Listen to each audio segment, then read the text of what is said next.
Sometimes it seems like everything technology touches turns to gold, with the possible exception of Groupon. But the auto industry's had a rather uneven relationship with the latest tech. I'm Brian Cooley with the top 5 car tech flops that were actually just ahead of their time. Number 5, hidden headlights. I put these down at number 5 because they did have a good run. What would my '67 Cougar be without them? But they're the mark of a dated car today, as automakers instead have moved on to sleek, high-tech headlight clusters built into the body. And they're all too happy to avoid the complication and cost of anything that pops up via a motor and a hinge in this electronic era. Number 4, digital instrument panels. Oh yeah, these first flourished in the late 70s and were pretty much gone by the 90s.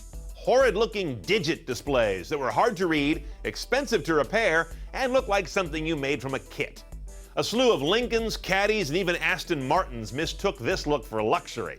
Today, its descendant, the LCD panel, is taking over. Number 3, brake-by-wire. Braking's a pretty basic thing in a car. You like it to work consistently. But Mercedes' Sensatronic system didn't always do that. It replaced the actual pumping of hydraulic fluid connected to the pedal with a digital sensor in the pedal that told a computer how to apply the brakes, except when it kind of didn't. Mercedes killed the system after 4 years of freaking people out.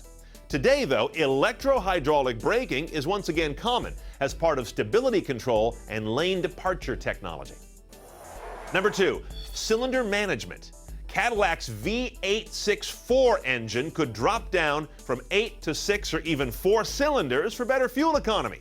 Cool. Except it was 1981, and the technology was a mess of vintage electronics and mechanical parts that moved engine things around on the fly, resulting in a car that bucked and surged all the way back to the dealer. Today, cylinder deactivation is back and smooth, thanks to more sophisticated electronics and fuel injection. But the number 1 flop in recent car tech history is BMW's iDrive. When the first generation of this knob and screen interface debuted in the early 2000s, it was infuriating.